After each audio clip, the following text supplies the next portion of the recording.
Permisi dok, saya kader TBC dari Puskesmas Semper Barat 1. Hari ini saya membawa Bu Desi dan anaknya, istri dari Pak Tono yang dalam pengobatan TBC karena positif. Dan hasil kunjungan rumah kemarin, hasilnya aku merujuk Bu Desi dan anaknya untuk pemeriksaan TBC.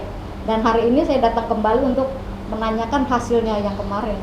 Terima kasih Bu Misya, tindakan Ibu sudah sangat tepat untuk memutus penularan TBC di masyarakat. Ibu Desi dan Adi silakan duduk. Terima kasih dok. Terima kasih Bu Desi, Pak Tono, dan Adik sudah datang ke Puskesmas ya, sudah menyempatkan waktu walaupun mungkin ada kegiatan di luar, tapi sudah berupaya, itu sudah sangat luar biasa. Menunjukkan tekad bahwa Ibu sangat ingin untuk memutus penularan TBC di keluarga Ibu. Bagaimana kabarnya Ibu, Adik? Alhamdulillah dok, suami udah segar sekarang. Saya dan anak saya juga selalu sehat sejauh ini.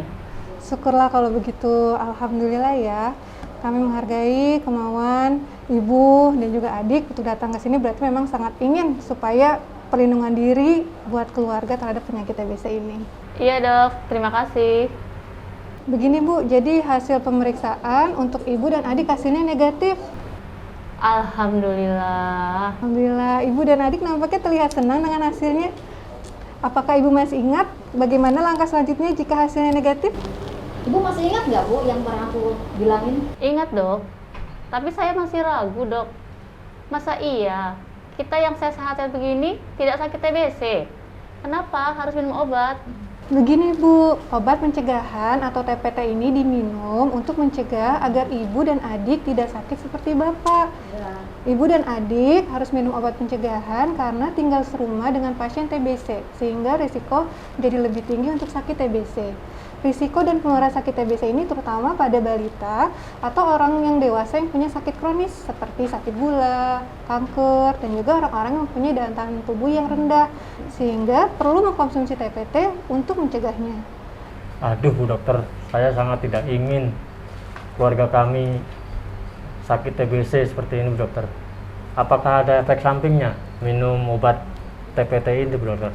Seingat saya, pada pertemuan sebelumnya, Bapak menyatakan bahwa melindungi keluarga dari infeksi TBC merupakan komitmen Bapak untuk memastikan anak-anak Bapak bisa mencapai cita-citanya, dan juga Bapak akan tetap sehat dan produktif.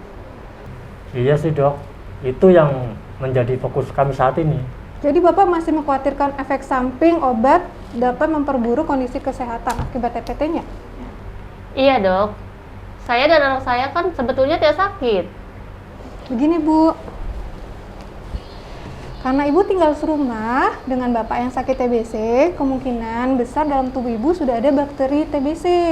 Namun Alhamdulillah saat ini Ibu tidak ada gejala karena daya tahan tubuh Ibu bagus. Tetapi bakteri tersebut tetap berada dalam tubuh Ibu dalam kondisi tidur yang disebut dengan infeksi laten. Sewaktu-waktu bakteri ini bisa aktif ketika daya tahan tubuh Ibu melemah. Nah, bagaimana pendapat Ibu tentang upaya perlindungan terhadap penyakit TBC ini? Iya, saya sih setuju sih dok. Kita perlu melindungi keluarga agar tidak sakit TBC. Apakah anak saya yang masih berumur 6 tahun juga harus minum obat pencegahan TBC? Benar sekali Bu, setiap orang yang kontak dengan pasien TBC, apalagi tinggal serumah, perlu minum obat terapi pencegahan TBC, terutama anak Ibu yang masih berumur 6 tahun. Tetapi, kira-kira minum obatnya nanti akan sulit nggak dok? Jadi Ibu dan Adik terlihat siap untuk memulai pengobatan TPT atau terapi pencegahan agar tetap sehat. Nah, obatnya ada yang namanya 3HP, nanti diminum setiap minggu selama 3 bulan dan disarankan diminum pada saat perut kosong di waktu yang sama.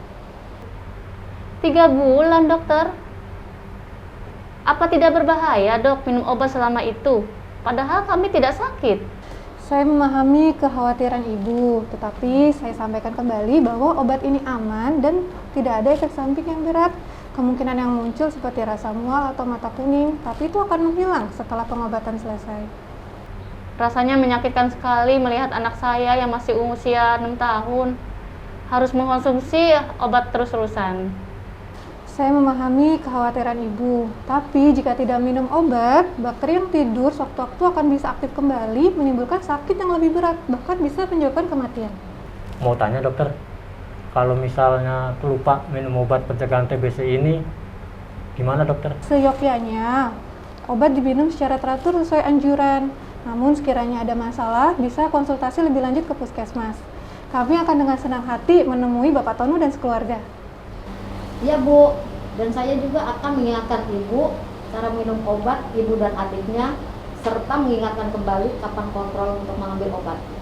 Baik, Bu Misye, Dokter Nanda, kami harus siap demi masa depan anak saya agar bisa mencapai cita-citanya. Baiklah Bu, saya akan siapkan obat untuk persediaan selama sebulan. 3 atau 4 hari sebelum habis, silakan datang lagi ke puskesmas untuk mengambil obat lanjutannya. Jika ada keluhan selama pengobatan, silakan hubungi kontak saya ya, atau bisa melalui Ibu Kader. Iya dok, suami saya bilang telah menyimpan kontak dokter dan Bu Kader. Nanti akan kami hubungi kalau ada keluhan. Boleh tahu kapan kira-kira waktu yang tepat untuk ibu dan adik menelan obat agar tidak terlewat dosisnya? Saya dan anak saya biasanya bangun subuh dok. Mungkin setelah sholat subuh, sebelum sarapan pagi. Biasanya kami selalu sarapan bersama. Oke, baik, sepertinya itu waktu yang tepat. Mudah-mudahan ibu dan adik selalu sehat dan terhindar dari penyakit TBC. Iya, amin. Makasih banyak. Sama-sama Pak.